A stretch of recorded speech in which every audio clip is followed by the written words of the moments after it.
غصے کی حالت میں طلاق ہوتی ہے یا نہیں ہوتی؟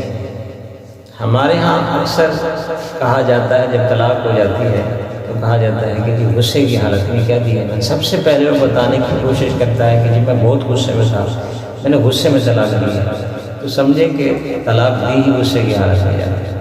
پیار اور محبت کی باتیں کرتے ہوئے کوئی اپنی بیوی کو طلاق نہیں دیتا، طلاق ہمیشہ غصے کی حالت میں دی جاتی ہے، تو طلاق واقع بھی ہو جاتی ہے۔